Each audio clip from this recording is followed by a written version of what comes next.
Hello everybody, and today I have something absolutely awesome for you all. The long-awaited first part of the 68th episode is out, and we need to discuss it ASAP. What is the connection between TV Titan and Skibidi Toilets? This question is super exciting as we already saw some hints about it, and I am going to tell you everything in this video later. What's happening in the bunker in the end of this episode? And why didn't Big TV Man allow the POV cameraman to teleport inside to help special agents in battle? This episode was so cool, my head is still spinning. So now I will reveal all its secrets and Easter eggs to you guys. So make some tea and grab your snacks. That's gonna be incredible. Let's go. In the very first seconds as the episode starts, we see the body of a dead cameraman. You may think that it's some sort of a speaker on his head, but it's an actual camera turned sideways. Probably he's one of the victims of the explosion that we saw in the previous episode. We can also see some sort of black claws with red spots a bit further on the left side of the screen. And you know who was the owner? It is the Skibidi scientist puppet's claws that got destroyed in the end of episode 67. By the way, speaking of the previous episode, in the next scene we can see the same event we already saw in episode 67, but at the different angle. We see the enter to the Skibidi Toilet base once again, and how our favorite big cameraman Chad gives his life in order to make it possible for the Alliance to get inside. We can also see the POV big cameraman from the 67th episode and the black Speakerman standing next to him. We may also notice Plungerman. If you look closer, he's the one running straight to the center of the entrance. Then we have an opportunity to watch the death of the brave big cameraman that allowed the Alliance to enter the base once again from another angle. What a Chad he was. It is such a loss for all of us, not gonna lie. In the next scene, we can see TV Titan fighting with one of G-Man clones. By the way, take a look at this weird briefcase-like blocks behind his back. Although I find TV Titan an extremely edgy dude, I couldn't help but laugh at those. I mean, what are these things and why do they look so silly? My man, are you going back to the elementary school? I am sure those have some practical purposes to be there. But their design really made my day. Anyways, let's get back to action. This clone seems to be quite simple, actually. He has a standard toilet tank equipped with 4 rocket launchers and the glasses on his face. He releases a few rockets straight to TV Titan, but doesn't do him even bits of harms. Instead, TV Titan blocks G-Clone's rockets and repels them back to the host. Also, look at the way TV Titan's core flame worked this time. Usually, the core of the Titans releases a powerful beam of flame burning their enemies to the state of the crisp. But TV Titan's core is so potent that its flame's power and speed reminded me more of a shot from the cannon. Just look how he destroyed that poor G-Clone with such ease using this ability. No doubts here, TV Titan got himself really boosted since the earlier episodes he appeared in for the first time. I love watching him in action.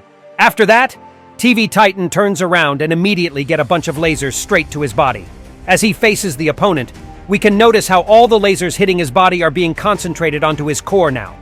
What a massive amount of damage it must be. But our TV Titan is not that simple.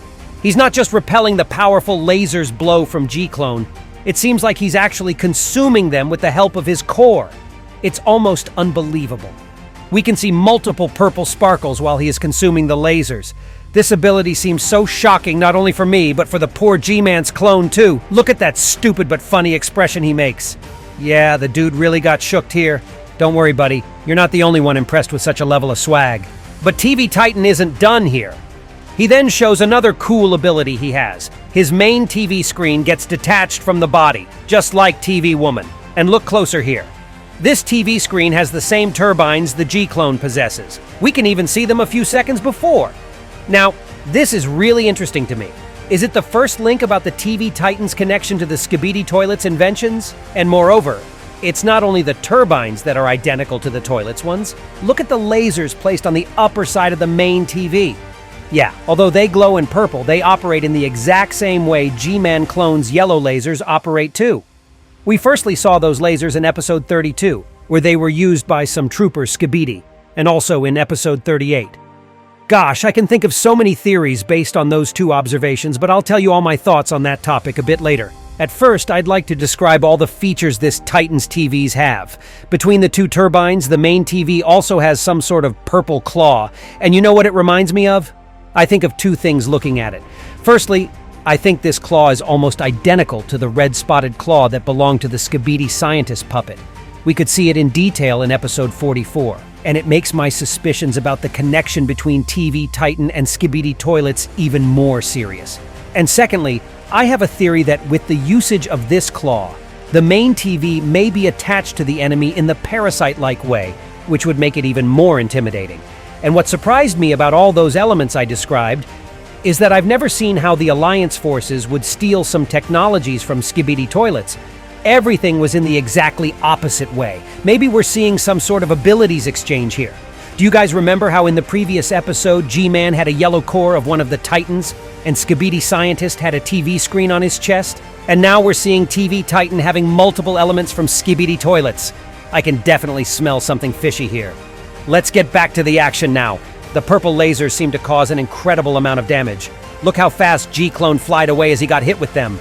In the next scene, we can see 2 helicopters Skibidi, and oh my god, guys, I can't believe myself that I'm saying this. But they actually turned out to be useful this time. They are now able to rotate their guns in 360 degrees and reload their missiles right in the air. TV Titan detaches 2 more TVs from his shoulders and sends them to the fight as well. Just as he does that, another hit comes to him from behind. It's our good old rocket launcher's G-Clone, which seems to be absolutely emptied after this one shot. And He-Face also looks burnt from TV Titan's laser. Take a look at his eyes, too. They are completely white, which proves the fact that there's no life in him. He's just a puppet as well. Also in this frame, we can clearly see some sort of rune on TV Titan's purple sword. I wonder what can it mean.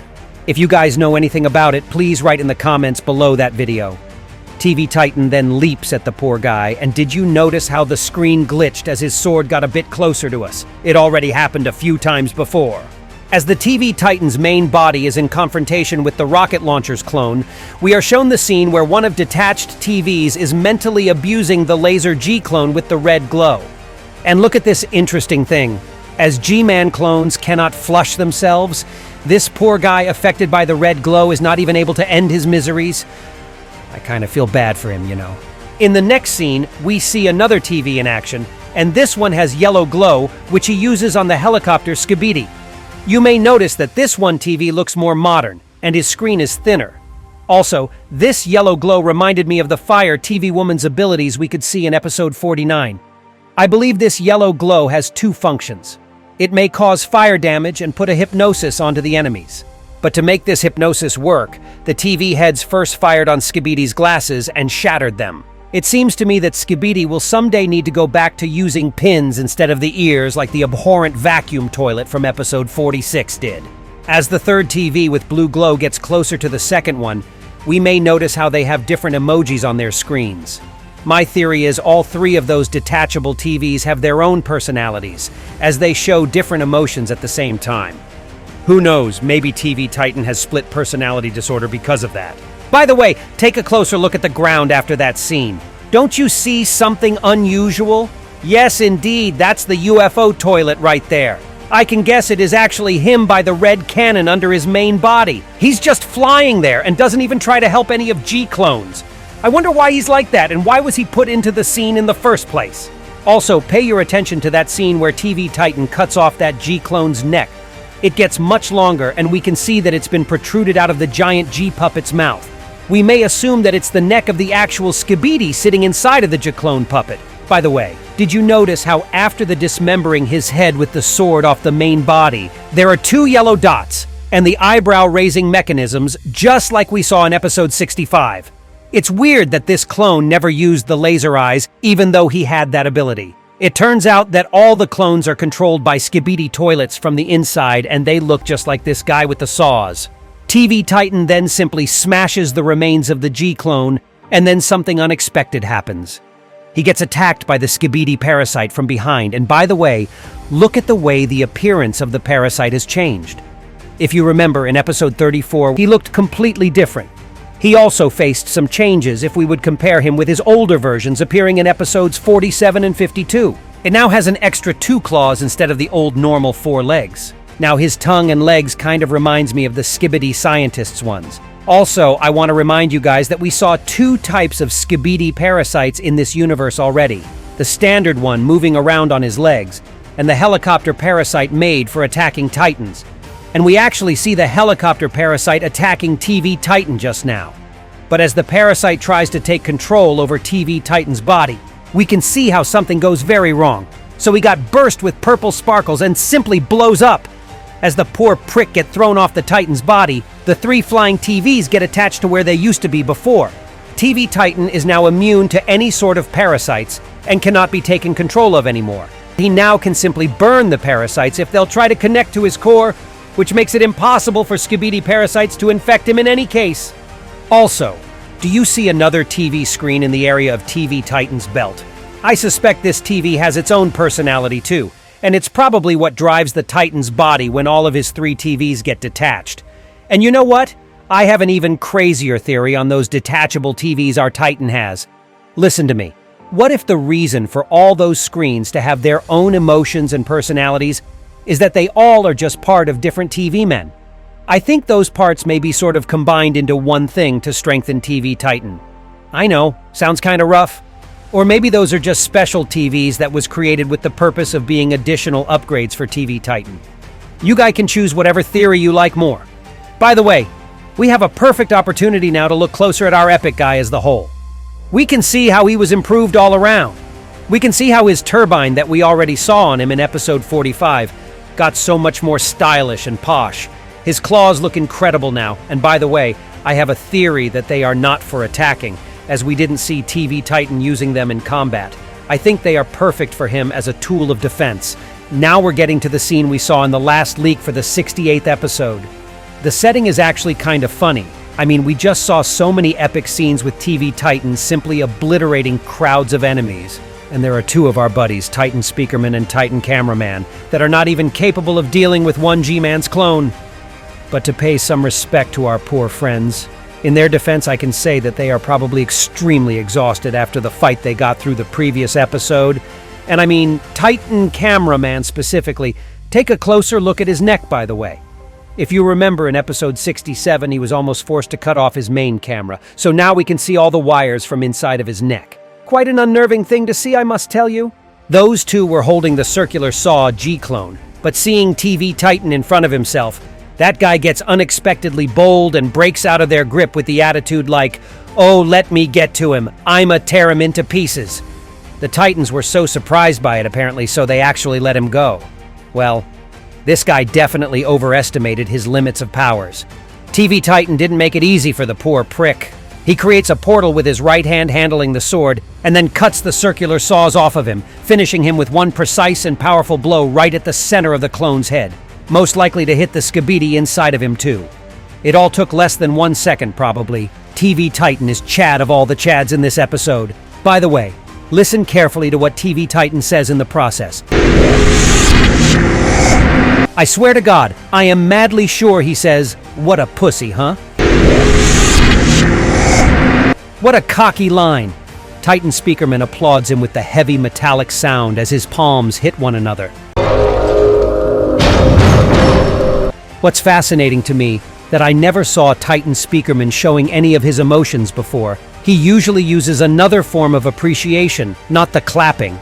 Then out of nowhere we see the most ordinary Skibidi Toilet ever, and it's almost laughable to me. Oh, you stupid bug, what the heck are you trying to do?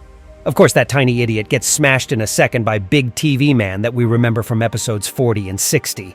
And listen to the sound he says, "Shut the fuck up." Oh, that was not really polite of him, was it? You guys know it better than me that I always had my suspicions against TV men in Skibidi Toilet universe. Yes, I admit it, sometimes I may seem kind of obsessed with the idea that TV men are actually traitors that are pursuing their own goals instead of helping the Alliance. But now I don't see any traitor traits in this guy. On the other hand, I have a feeling that he really wants to help.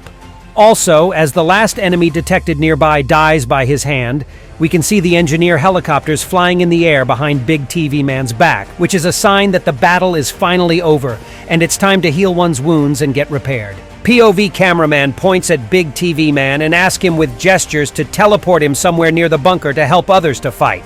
But Big TV Man answers not now, and then, firstly watch.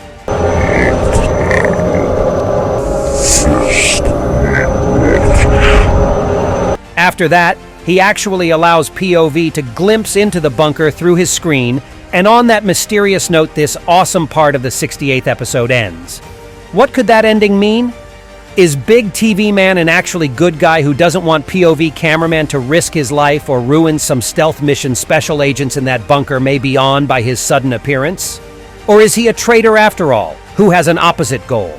To know more about my theories on traitorous TV men, you can watch my past analyses on that topic. Also, be sure to subscribe to my channel not to miss my new cool videos on another episodes of this awesome Skibidi Toilet universe. And that was me, ISOTOILET. See ya!